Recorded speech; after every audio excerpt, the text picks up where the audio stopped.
All right, welcome to Desert Skies Podcast. This podcast is on Memorial Day. I'd just like to say thank you to every veteran and everybody else that has served our country over this time.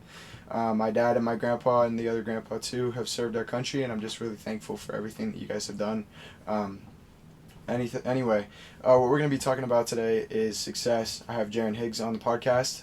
He is the second fastest 400 runner in the state, which is a huge accomplishment, and that's why I'm talking to him about success, is because he's had a great deal of it over this last track season.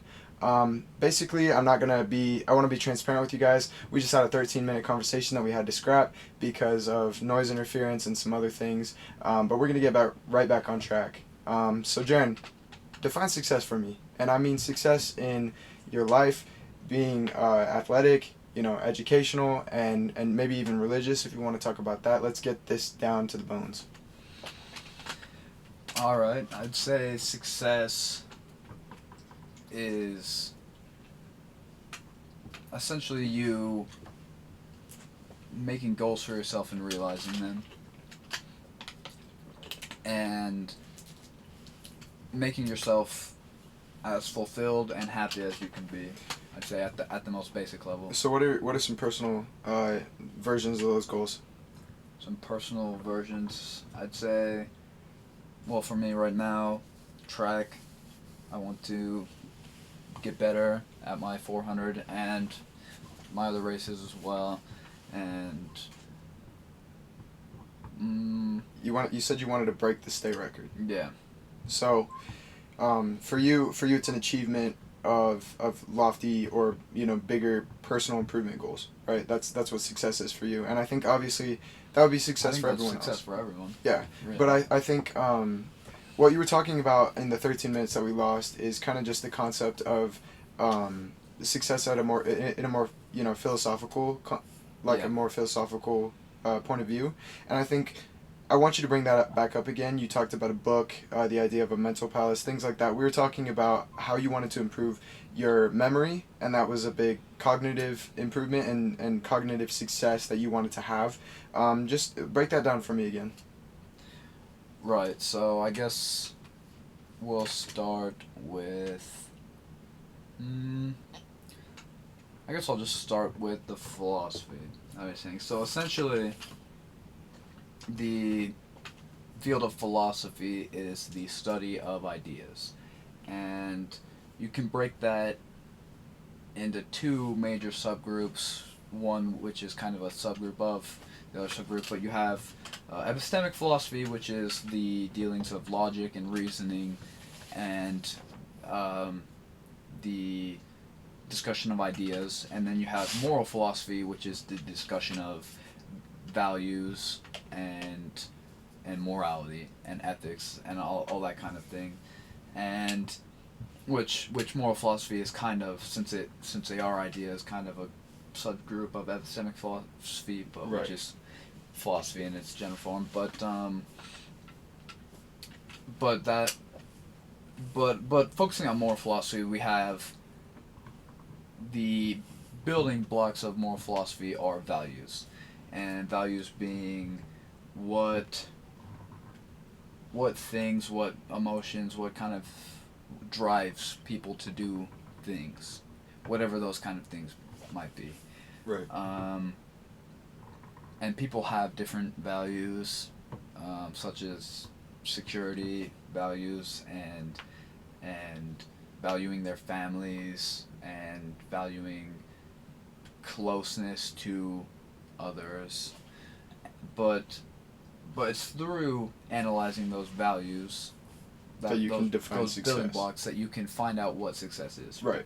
So basically, for anybody that's having trouble following along, even though that was pretty well laid out, what Jaron is saying is success is kind of just like it is based off of what you like and what you love and things like that. So for Jaron, Jaron loves track, right? So success would be doing well in track. Whereas somebody who just comes out to have a good time, if they enjoy themselves and maybe not run the best race, they don't care because they've achieved their goal, versus Jaron does not enjoy himself if he doesn't run a good race. Yeah. Well, I want to bring something up after I say this, but essentially, like, for me, success, even getting second in the state, and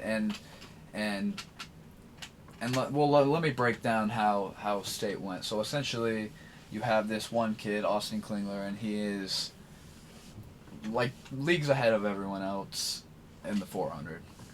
So he broke the state record and ran a time of 47.49, which is a very fast time. For anybody that's not on track, that is knock your socks off type of fast. For a high school kid who is also good at all sorts of other races to come out and run a 47.49 is really good. In fact, that would be, I think, somewhere in the top 50 times ever ran in the state of Utah. Like out of all, right. ever since they've been taking track of times like that. Right. And then I got second, and I ran a 48.93. So it's pretty much a second and a half difference. Right. And that I wanted to run faster than that, but that enough is enough to take me up. And then the guy who got third, and this is what left me unsatisfied, I guess you could say, with the race, is that he got a 48.94. So I beat him by only 1/100th of a second, while I know I could have gone faster than that. Right. Because the whole time I was focusing on the guy who was going to get first so that he could pull me forward. And so I ultimately ended up going slower than I did. But even that little bit of like I won just by that little bit, even the fact that I did win, it didn't leave me satisfied or feeling particularly successful, because for me, success in an athletics sense is really domination. Right. So let me get this straight. You're saying that was an unsuccessful race. Like, you basically, you Lakers versus, Heat, the last little part, and now you're unhappy that you still got the result. I mean, I understand it. Like, obviously, I'm happy, Right. But break down why that is an unsuccessful race, and why, to you and many others who would be in a similar position, especially in their sports, feel that second place is honestly the worst. I mean, obviously second place is respectable. Of course. Second place never quite gets the same honor as first place would. No, and for good reason. Yeah, for good reason. But I mean, just for me, like, when I win, I want to win handily. Just winning by a little bit, it doesn't really cut it for me. So what does that need fueled by? Why is that success for you? I mean, that's really what I want to get at. Why does that? So this is actually, you're bringing up the point that I wanted to hit on next, and what you were saying earlier about how, for me, success is winning. Well, the value underlying that is, the value would be being better than others, I guess you could say, or so it would be. Oh, what would be the word for it?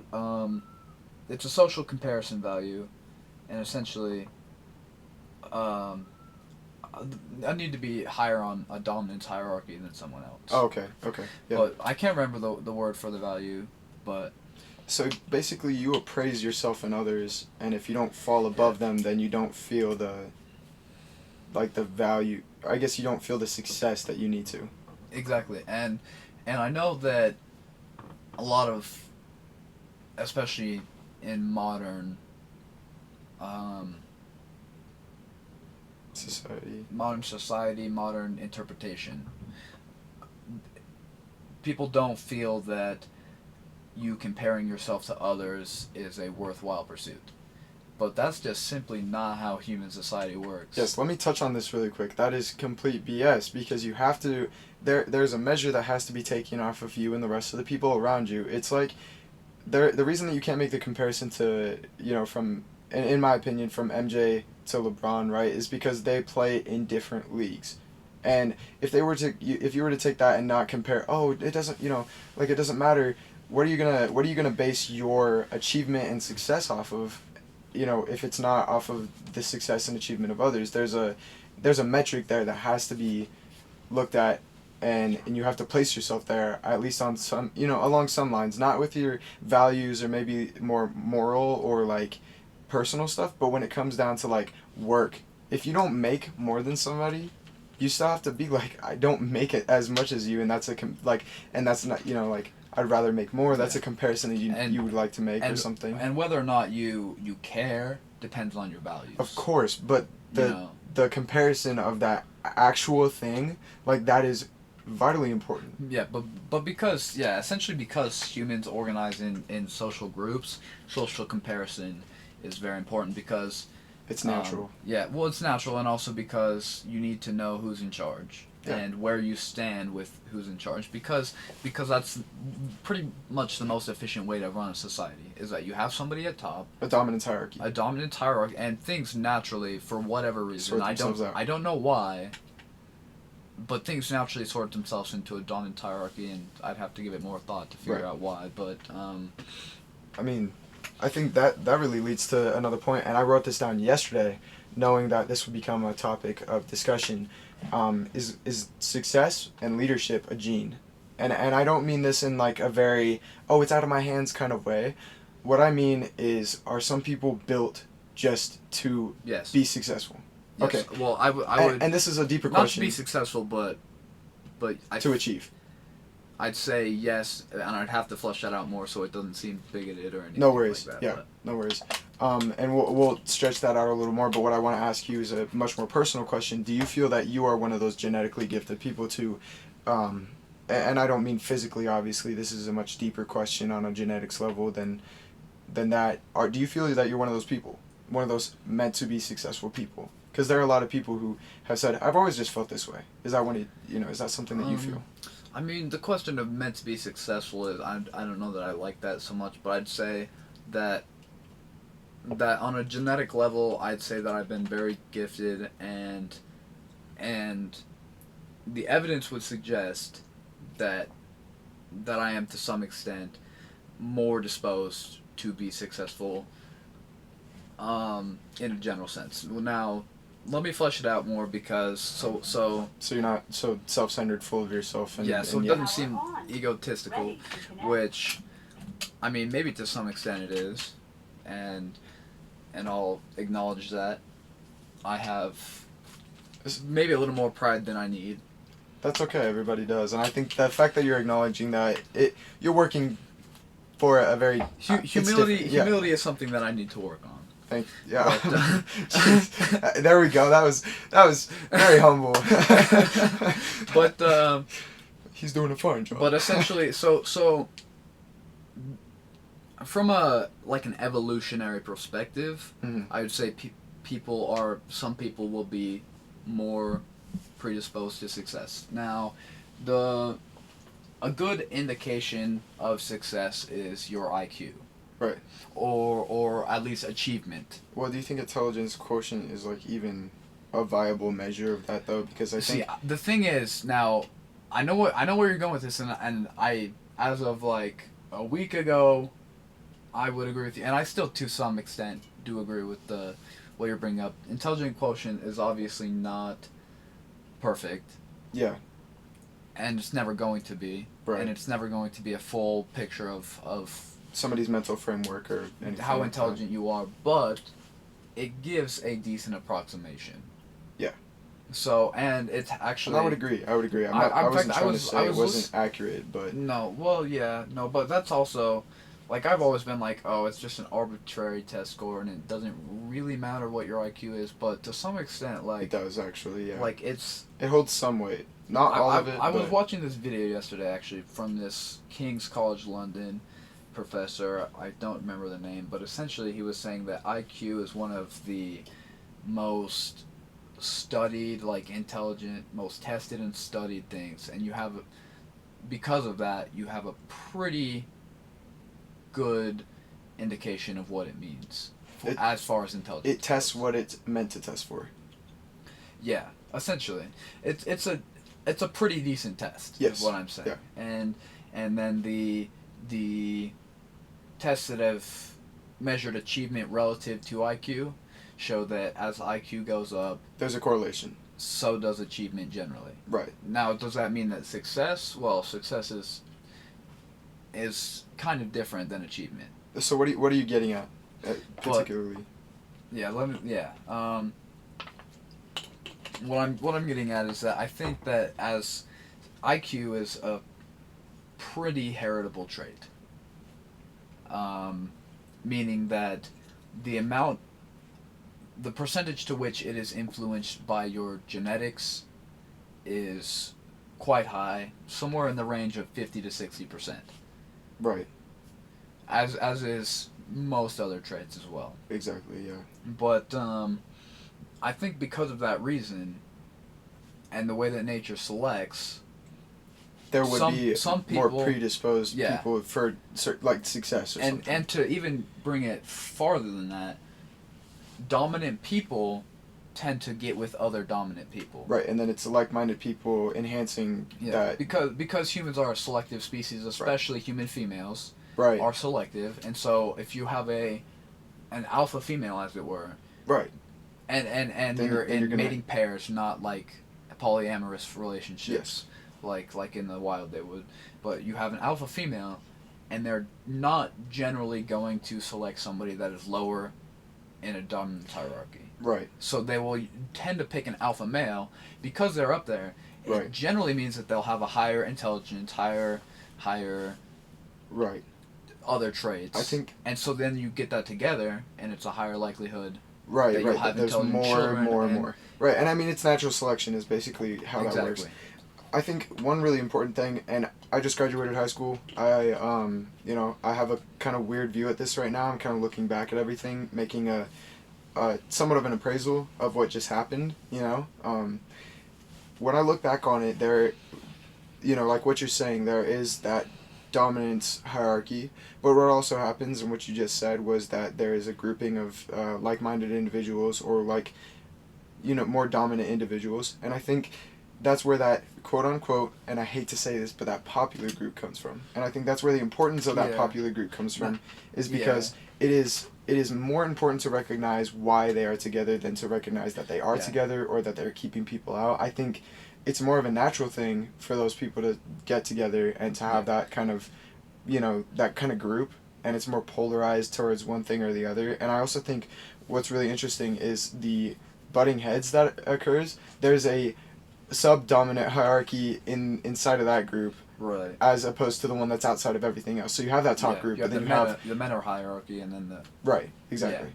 And I do agree with that, but no, I don't necessarily agree that the popular group hierarchy will be the most intelligent or athletic, but they will have the traits that allow them to be at the top of that hierarchy. And generally I'd say that's attractiveness plays into that. Yeah, right, because that's what you have to appraise if you don't because humans are physical, and right, and it's an attractive person generally means that they're healthy. Right. And because of mating reasons, you want to help mate with a healthy person, and stuff like that. But and so what you were asking earlier about, do I think I'm one of those people? Well, the evidence this is about to sound, by the way, guys, this is about to sound really cocky. This conversation isn't meant to be taken at mostly face value. Right. Yeah. Well, so ever since elementary school, I've had an easy time in school. Mm-hmm. I was always the top of the class without really trying, which is there's a difference between those who have to try really hard and those who don't try hard and are still good. Meaning that at least at that level I was genetically gifted. Yeah. And then you go into junior high, the same thing. Mm-hmm. High school, same thing. Mm-hmm. And I've always been at least decent. Right. At pretty much anything I tried, which the correlation between different levels of intelligence is something I learned recently. The correlation between different types of intelligence, as you go, are correlated highly with IQ. So if you're good in what I'm trying to say there is, if you're good in one level of intelligence, it probably means that you're good in these that other you're good levels. Across domains. And I want to say really quick, he's not just saying this off of his own thoughts and feelings about himself. He's not all stuck up, or he doesn't think he's the stuff. There has been a very clear path that he's taken, and it's been shown over this school career and everything that he has an easier time with certain things than some people, and obviously he struggles with some things, but I've been told by people who have known Jaren his entire life that he's always been that way, and that's why I wanted to ask him that question, is because he has a very honest appraisal of himself, and then I've also got to witness this level of ability, and everybody was saying this, and I just didn't believe it because I was like, this dude's probably just some jerk, and he probably thinks he's full. He probably thinks he's the stuff. What I realized is it was a valid confidence that he had in most things. There are some things, obviously, that we get puffed up about and we think that we're better, but here's the thing that happens to everybody. And so the reason I'm asking this question is because I want to see it directly from his point of view. Yeah, and well, thank you for that. And I think to some extent, it's like, obviously I'll think maybe better of myself than I am because I'm dumb and young and am I. Yeah, and immature, but I mean, just I think that I've been pretty successful so far as it goes, and things have been pretty easy, and I've been the top of the class, and I have a 4.0, and I get that easily. Like, it's not a difficult thing. Even taking all the AP classes I do, all the advanced classes, like, it's never been something I worry about. It's not an effort. Like, people are like, oh, yo, dude, I have so much homework, like... and it's not that he doesn't have that same level of homework, I probably have more homework than they do, and it's not a big deal to me. Like, I'll literally not do it, and then something that would take someone else 2 hours, I'll get done in, like, half an hour. Right. Or something like that. And that's if he's like kind of focusing. I've seen it happen. He had like some stats homework or something, and he was like, I think I'm actually gonna do this. Gets it done in 15 minutes, and he was like, if I'm really not feeling this, it might take me an hour or so. Yeah. And then he's like, oh, I'm gonna do this. Puts in his headphones, knocks it out. Well, yeah, and of course, maybe I just use more efficient techniques than other people, but that's also.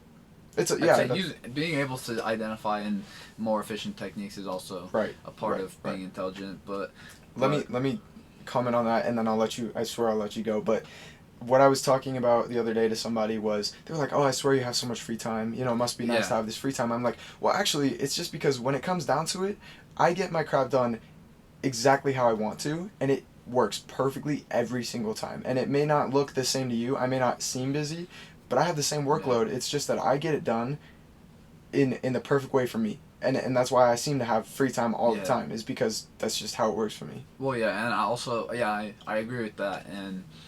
And I'd say I prioritize my time better. Maybe, I don't know. I would agree. I think he definitely prioritizes But like, his essentially, time better. if you ask me to hang out, I'm not going to say no. And I don't think I've said no like maybe once. You value a good time over. Yeah, and then I'll get my homework done, and it'll be done, and it's not a big deal because. And he doesn't have to go beg teachers to go do anything. He gets it done when it's meant to be done too. Yeah, exactly, and so I think that's just how it's always been for me, and so. So answering the question. To answer the question, yes, but also I think there are other people that have the same kind of thing, and I'd say it's not. In my personal view, it's not just genetics. Right. Well, there's more that plays it, but it's experience, is learning from that experience. Yeah, it is genetics, but I think it's also gifts. Like, it's also more than that. It's genetics because that's the way that things are in this world. But the reason why, like the why behind those genetics, is a totally different question. Right. So the answer to the question, yes, he does believe that he is genetically a little more predisposed to some types of success. People are in general. In general, yes. Not just me, because there are people more with better genetics than I have. Right. And I think that a lot of people would agree with that. I think a lot of people would agree with to your sentiment that you have good genetics, and that you've got. Somewhat lucky, but I also think that there's, let me just break this down really quick. So when I met Jaren, I did not like him, like not one bit. I thought he was stuck up. I thought he was kind of a jerk, and I thought that he knew everything. The more that I got to talk to him, because I kind of forced myself, I was like, I have a feeling that I'm not getting the full picture here. The more that I talked to him, the more I realized that there's a bluntness to the conversation, but there's also like this higher level of understanding that just seems to come off in a way. And one day I just asked Jaren for a ride home, and he gives me a ride home. We get to my house, and then we sat for probably, what was it, like an hour? 45 minutes, an hour? Yeah, about that amount of time.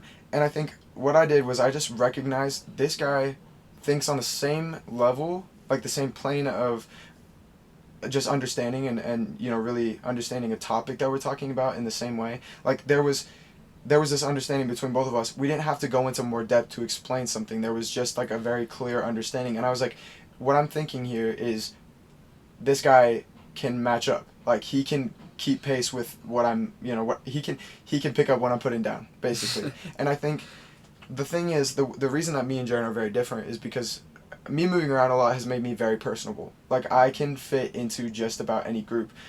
But when it comes down to it, when we're having a discussion like this, this is more or less who I am, to talk about things, analyze, break down. What I resonated with Jaren in particular was his ability to pick up on the lower notes that were being, displayed throughout the entire conversation, and I didn't need to go into further, depth to explain those things. And so that's why I'm having him here talking about success, is because it is a multi-layered, multifaceted concept and an idea, and for him to understand that, and for our listeners to understand that, I think we needed to bring this together to talk about this. And, that's just, basically that's why I have him on here. Right. And that's why I'm talking about him, about his genetic predisposition, because I, in all truthfulness, I think I have somewhat of a genetic predisposition, but I also have two big factors, ADHD and dyslexia. And so, obviously, I'd be, quote unquote, at a disadvantage compared to others. But then there's also things, basically what I'm trying to say is, yes, everybody's different, but there's an overall, like, who's, it's easier for some people. Yeah, and I'd say actually there's a difference between our genetic predisposition, and that has to do with I don't want to say drive, but something like that, because I don't think it's necessary. I don't think it's drive, because we're motivated by very different things. Because I think for me, I've always felt not a drive or a motivation, but like as if it was my obligation to get good grades. Like having a 4.0 was my obligation, but I don't think it's the same for you. Don't think it's not the same for me. I had a 2.0 2.1. Okay, it's not a 2.0, it's a 2.1. So like, but it did not become a priority to me or an obligation until the last 2 years, where I got like a 3.7 and a 3, like I think I got like a 3.8 or almost 9 this time. Yeah, but essentially that's the difference, but I think we're both able to have intelligent conversation that some people, like even a lot of people, are not able to have the same way that we do. This happens a lot. We both have conversations at such a level that many others aren't able to have. Which I think it sounds cocky to say, but or maybe not that they're not able, but they just don't it's not keep as up the natural same. for them. Yeah, right. And we roll off of each other for most of the part. It's like it's a lot easier to just build off of each other's stuff, because it's like, I mean, this happens all the time. We're hanging out at somebody's house and we start getting going about some kind of conversation or some topic, and before you know it, we're completely into the thing, and they could not have hoped to keep pace with what was just happening. But it's also because those subnotes. What I'm saying is, like, we don't have to go into this stupid depth to, just talk about things. We don't have to break it down, and that's why it's so much easier. But I also think I have learned to learn. Jaren has been built to consistently learn, and I think I cut up in a very different way. Mm-hmm. And I think, that made me strong and made me able to pick up things, whereas it was already inside of him. And I think it was more of a learning curve for me to pick up these things. But now that we're here, I think even though we had different routes to get there and different predispositions, now that we're here, it's, I think that's a key point too, to say that it doesn't mean that you can't be just as good as the next person if you're not genetically predisposed, but there is some level of unfairness when it comes to that. Yeah, success. There's some level, but another thing that this book, Range, by David Epstein, pointed out was that even though some people may start at a higher level, or because they started something quicker, they would have at a higher level, things tend to even out at a certain point. Exactly. Due to maturity, I'd say, the natural maturity of things. Whether that be physical or mental. But I think that's, so as I was saying earlier, 50% heritability, the 50% environment is the reason why things tend, because people are not that different. Right. Right. Because we're all the same species. We're not. There is that variation, but it's not. So as it's you were within saying a earlier with the conversation, frame. I think that it's not necessarily that people can't keep up. Now there's some people that Just honestly, there is people. they're who can't. honestly not smart enough, and that has to go back with IQ, and I could get into that, but I don't think we will. But suffice to say, there are some people that are honestly not intelligent enough to have certain levels of discussion. Yeah, and not just with us, but with people or who even to have the comprehension. understand. Like maybe somebody can't have the discussion, but they can listen to it and understand it. Right. But there are some people that can't even understand it. Right. But I think there are most people can understand it at least. Maybe not contribute as much, but can at least understand Yes, most the discussion. people. Yeah. But they don't, because they don't find it interesting. They don't find it fun. I don't really know why. Some people. Yeah, some people just like. choose I think we not like to have conversations. I mean, I know I like. That's like why when I I'm have this whole hanging podcast. out, when I'm hanging out with people and stuff, like I find a good conversation pretty much as fulfilling a time hanging out as it can get. While some people are like, maybe they don't want to apply their brain enough, or for whatever reason. Yeah, whatever the motivation behind it, there They don't seems to wanna be less fulfillment. Yeah. And I think that's a really important point to make, especially in the argument about what makes success. It is what is fulfilling to you. And I think Absolutely. what also gravitates me more towards, being a friend of Jaren's and everything, and just like having these discussions and getting to the point that we're at, is because although I felt challenged by the way that he acted and the way that I acted and how it was very opposing, there were parts of him that I was like, oh, I need to understand this more, and it will make me better to do that. And I think I've learned literally, like, I've been here for a year now, almost. I've learned a ridiculous amount from Jaren about not just like an actual like learning perspective, but just like people, things, the way that he acts, the way that other people act. I've got a new perspective on a lot of different things, athletics to be a huge one of them.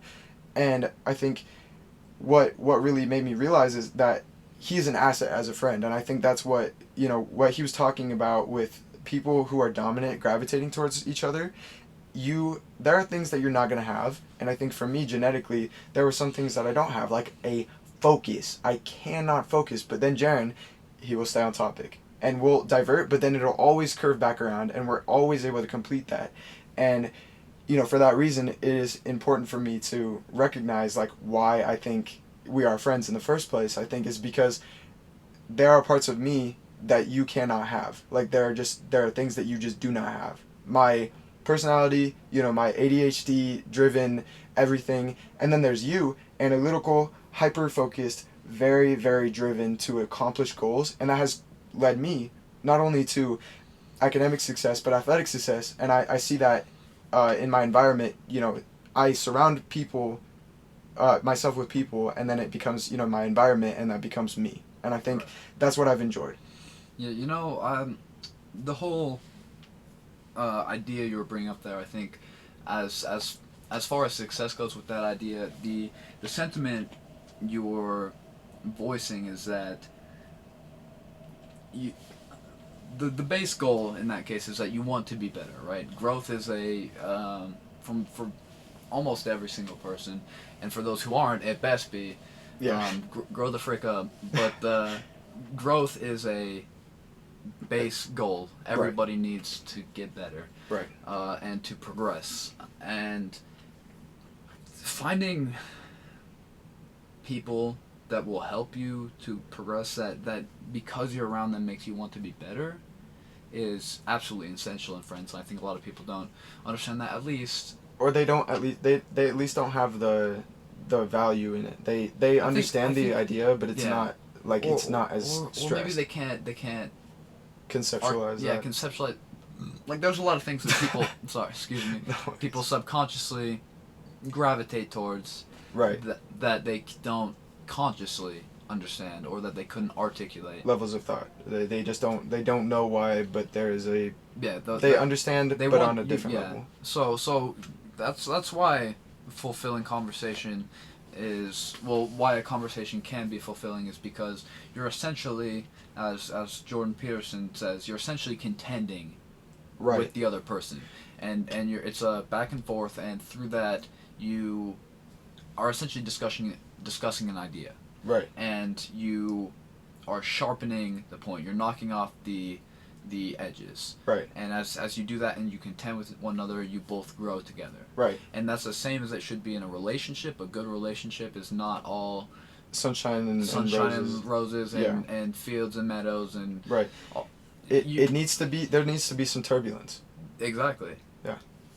I mean, I think that's success in a relationship. Exactly. And all kinds of relationships and conversation, all that. And obviously, you need to get better. There needs to be some degree of that happiness time. You know, it should be the majority, I think. Yeah. But also that turbulent time should not be like, you know, rocking the plane so much that it's falling apart. You want it to be just enough that you're uncomfortable. And I think, I wrote this down yesterday, comfort is death.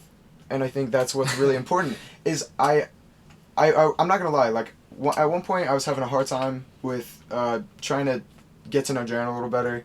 I tend to take a few things personally, and he just hit all the wrong notes one day. Yeah. And so I went home and I said a prayer about it, and I was like, what, do I need to be this guy's friend? Like, do I actually need to really think about this? Do I want to be this guy's friend? Same thing happened. Yeah, and then I got it very clear. You need to persevere through this difficult time. You need to understand that although he sounds like he's personally attacking you, it is not personal. And you have so much more to learn through getting through this difficult point. The very next day, I had the conversation at lunch with you, and we were both just rolling. We were just going off. I don't remember what the particular conversation was, but I was like, that was a very clear answer. Right. You know, and the same thing happened for me. And I'll bring this up first, and then I'll address what you were saying. But essentially, Jordan Peterson, again, I listened to probably too much of him. But he said that there was this study done that people looked at the positive to negative interaction ratio for a successful relationship. And this was the correlation between this and relationship success was extremely high. I think he said it was somewhere in the range of like 65% to 80%. Really? Which is that is insane, actually. Like, that's a... But you know, I mean, there obviously would be confounding and lurking variables and stuff, but essentially he said that you need to have somewhere between 5 and 11 positive interactions for each negative interaction. But if there are too many positive interactions, 11 and up, you know, and it varies obviously, but too many positive interactions, then the relationship fails just as much as if there are too many negative interactions to positive. Right. Okay, and I think that's like a huge thing. And so to address what you're saying earlier, I mean, I also had issues with you at some point because I can't even remember why, but I was at some point I was seriously concerned. I'm like, after high school, I don't know if we're still gonna be friends. Oh yeah. But I think that as time goes on, like the little things that get on the nerves are less important than having a good friend that can challenge you.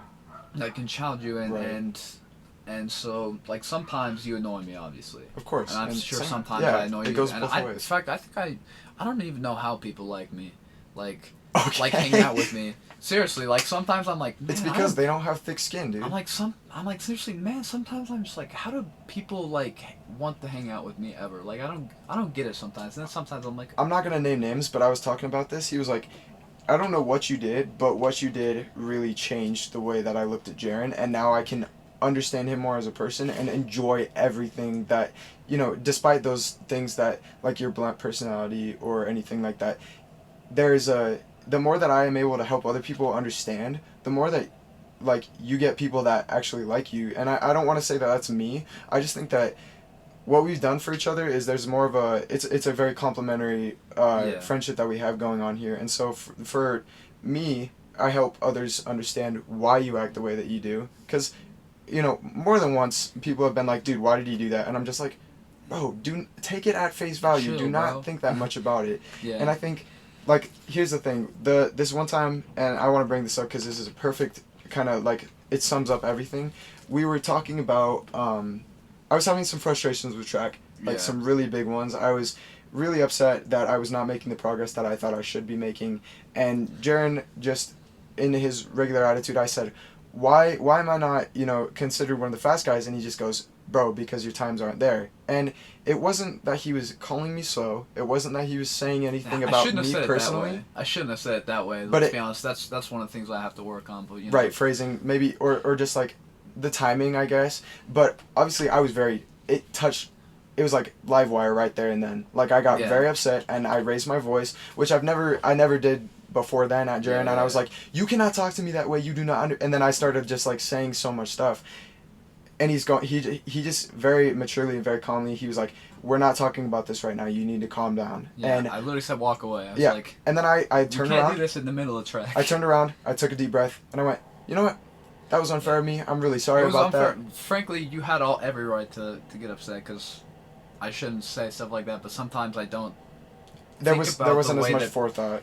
I don't think about emotions as much, and so that's one thing I was gonna bring up. And that's why, but to get to my point really quick, that's why that happened. But that sums up exactly how this has gone from that point on. Is like, once we're done with it, we're done with it, And once we I have a cool down period. It's like that, Mm-hmm. And so I was able to relax. But yeah, that's what I'm saying is like, that's how it goes. And so, yeah, I agree, and I think I'd say my difference is that I don't have like a cool down period so much, generally speaking, because I don't. You don't rise. I don't attach enough significance to things to get upset about it generally. Right. And that's something I need to work on, because that's how you really find meaning, is being. Yes. Is being. Okay.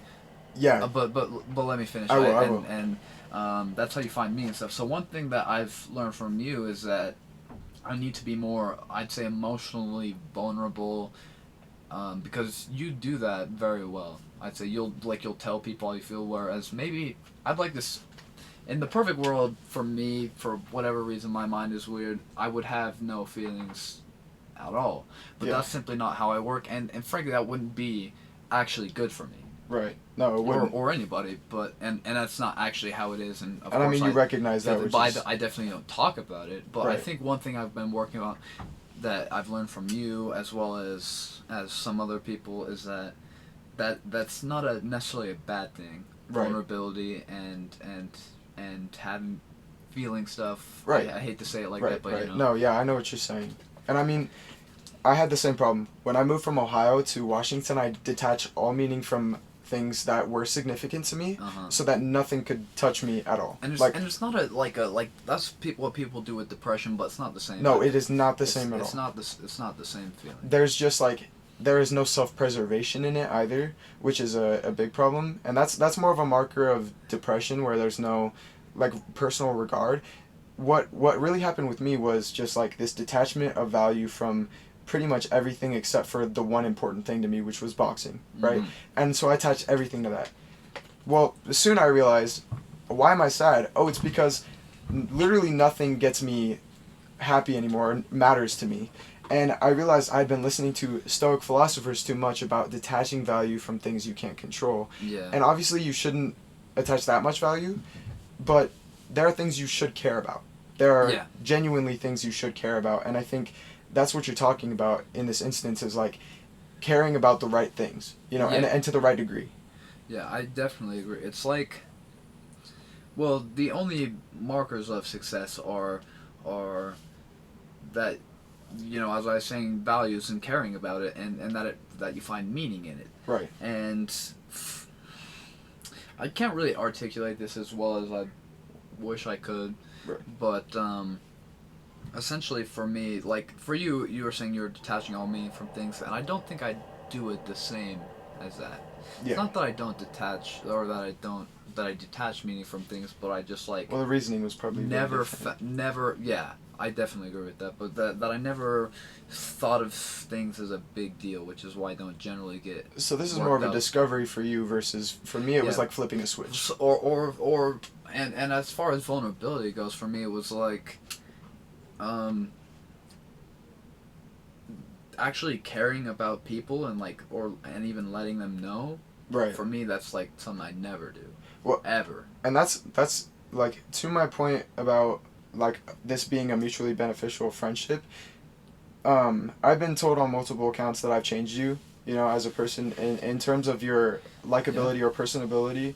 And I think what you do is what you always do best, which is you take the best parts of things and you put them together and you try to utilize them. And I think what is really lucky, and not even lucky, I think what was meant to happen and why I'm here, you know, and why we're friends right now is because I was meant to teach you a few things about enjoying I definitely life. agree. And I think Yeah. you were meant to teach me a few things about having thicker skin.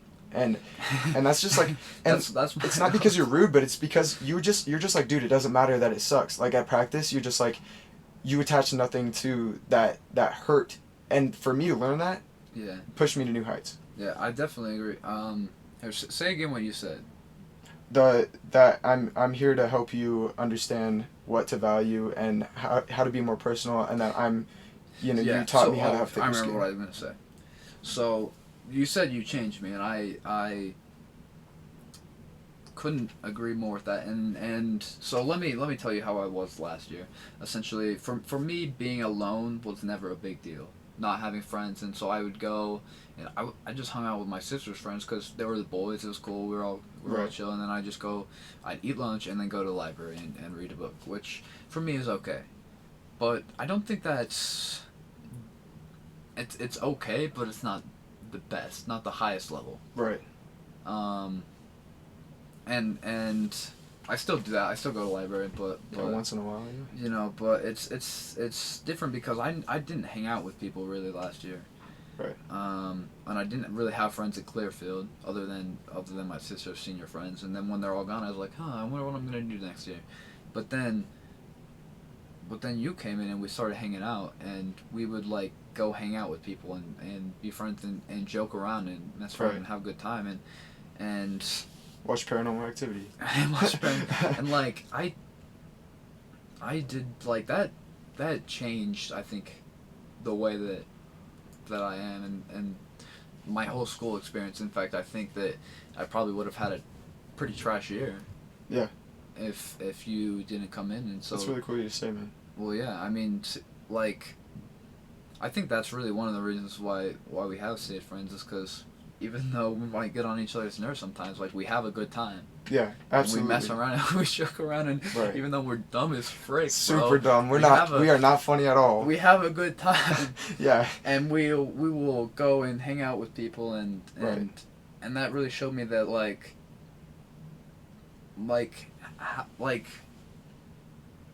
the fact that hanging out with people is fun and that you need that. Right. Like that's You probably really have what you no showed me. idea. You probably had no idea, and I think this has been a weird experience for me because I've seen it all from the outside while also being simultaneously like part of this.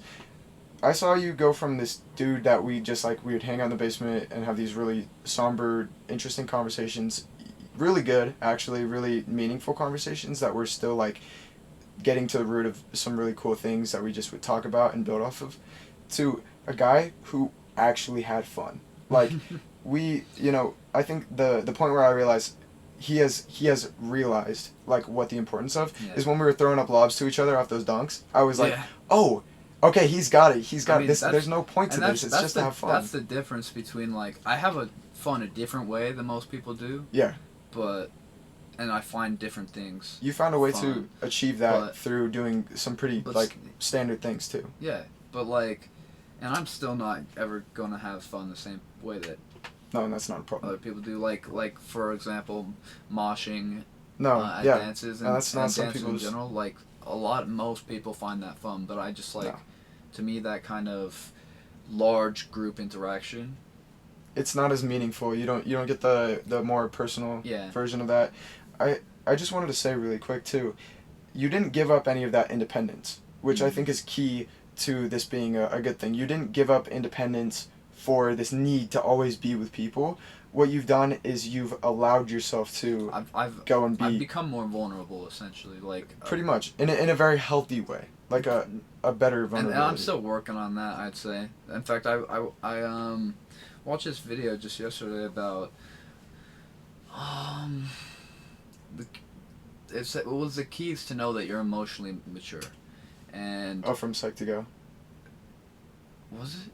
Yeah, Have you seen that same video? Yeah, I have seen the video. Fudge. And it said the Yeah. thing. Yeah. The three main points that it hit on was communication, trust, Yep.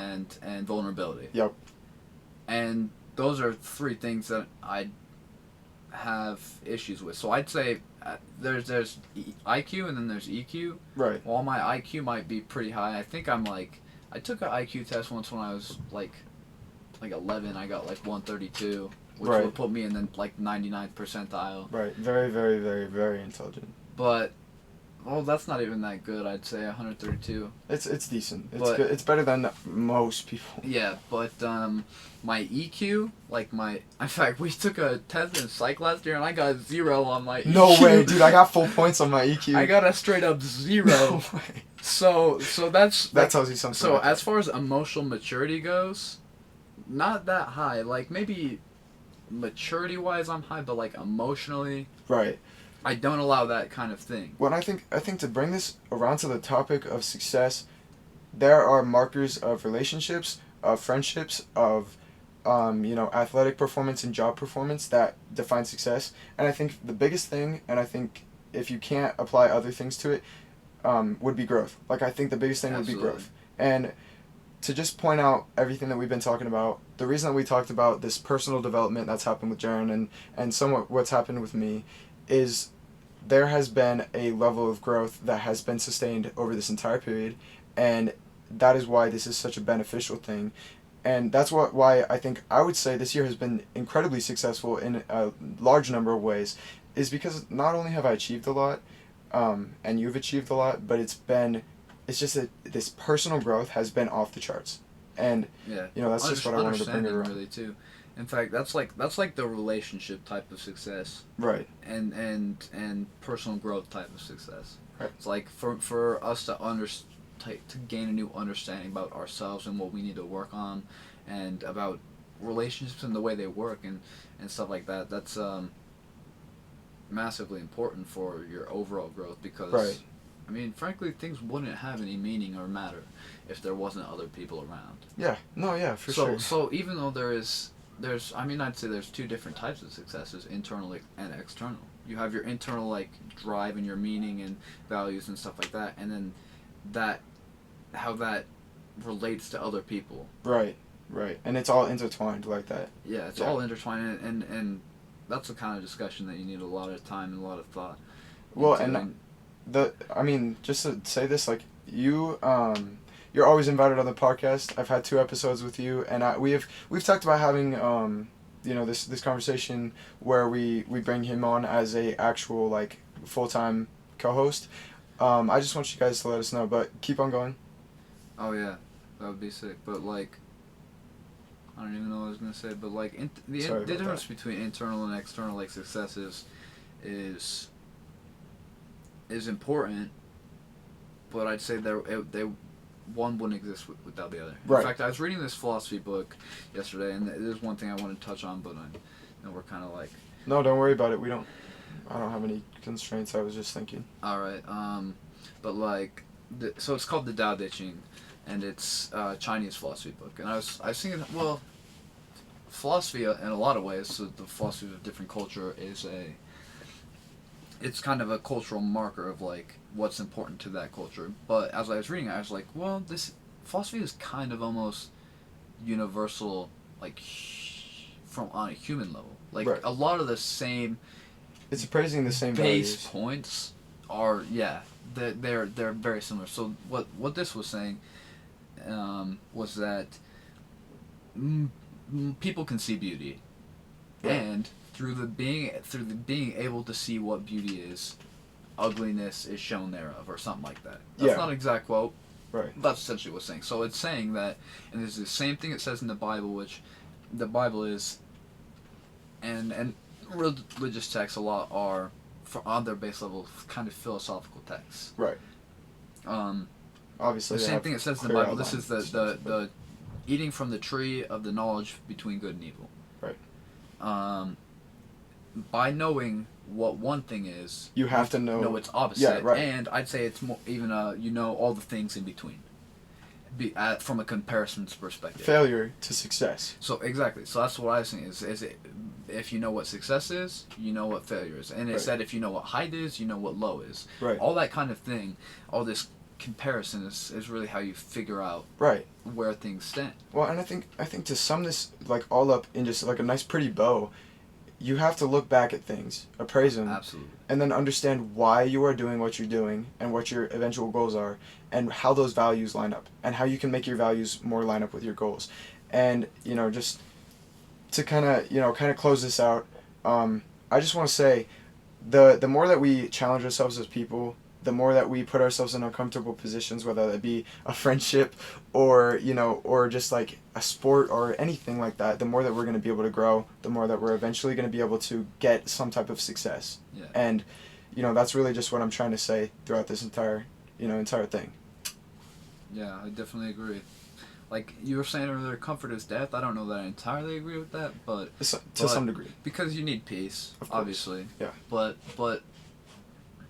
I mean, if you're not doing uncomfortable Unearned things, comfort is death. if you're not doing uncomfortable things, you're not growing. And in fact, there's this psychologist, Anders Ericsson, and he studies. Well, he died. Right. Like last year. He studied. But he studied the high performance, like how the ways to get high performance. Right. And he essentially said that people reach the place of good enough. Contentment. And the only way to contentment, all that kind of stuff. So and the only way to proceed past that is to really put yourself in uncomfortable situations and Yeah. have deliberate work at things. Right. And in his case, it's deliberate practice. But I think that if you look at it broader, it's just deliberate work and being Right. deliberate with things and being more conscious of things. I mean, at the end of the day, That's how you get better. that's exactly how you get better. Just look at yourself, be honest, put yourself in a uncomfortable position and work, and just and you'll earn your times of peace. You'll earn your comfort. But yeah, thank you guys so much for listening to Desert Skies podcast. Jaron will definitely undoubtedly be on here again.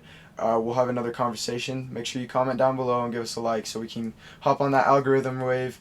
Also, Comment. yeah, just make sure if you want Jaron on here as a full-time host, he has expressed interest in that, and I'd be happy to bring him on. Next topic of discussion, will be released pretty soon after this is dropped. I'm just really happy to have had this conversation. Thank you so much for coming on, and that's Desert Skies Podcast, ladies and gentlemen.